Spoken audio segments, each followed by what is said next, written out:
یہ عورت مرد کا جو پارٹ 1 ہم نے آپ کو پہلی حدیث میں بتایا ہے، یہ اس کا دوسرا حصہ ہے۔ اگر ہم کاش یا سمجھ پائے کہ عورت کی اصل خوشی وقتی یہ نہیں کہ وہ دنیا اسے حسین کہے یا جہین کہے، بلکہ یہ ہے کہ اس کا شوہر اس کو عزت دے، اسے یہ یقین دلائے کہ وہ اکیلی نہیں ہے، یقین دلائے کہ وہ اکیلی نہیں ہے۔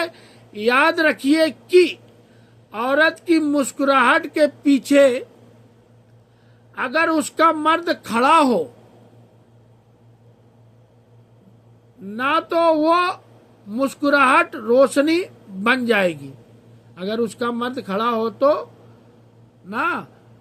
وہ مسکراہٹ روشنی بن جائے گی۔ سوچو، اگر آپ اپنی زندگی کی عورت کو عزت اور محبت نہیں دے رہے ہیں تو آپ مرد نہیں ہیں۔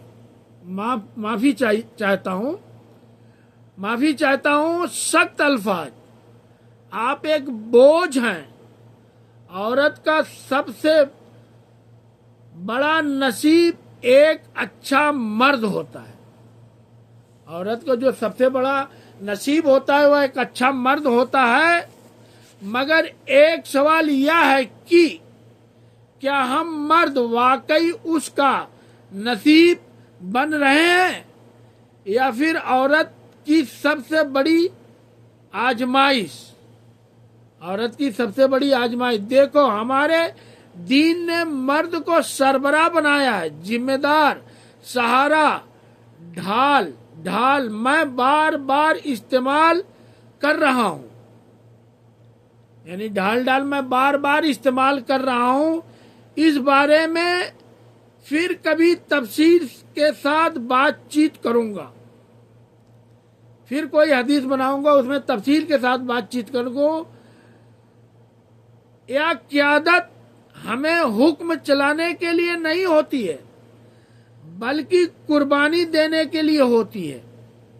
ہمارے نبی پاک صلی اللہ علیہ وسلم نے فرمایا تھا کہ تم میں سے سب سے بہتر وہ ہے جو اپنے گھر والوں کے ساتھ بہتر ہو۔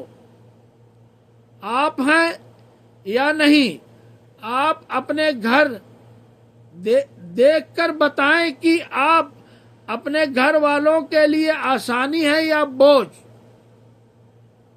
عزت ہے یا پھر ذلت، سہارا ہے یا بے سہارا، کیونکہ کل قیامت کے دن یہ حساب نہیں ہوگا کہ آپ نے کتنا پیسہ کمایا، وہاں پر صرف آپ کے اخلاق کا حساب دیکھا جائے گا۔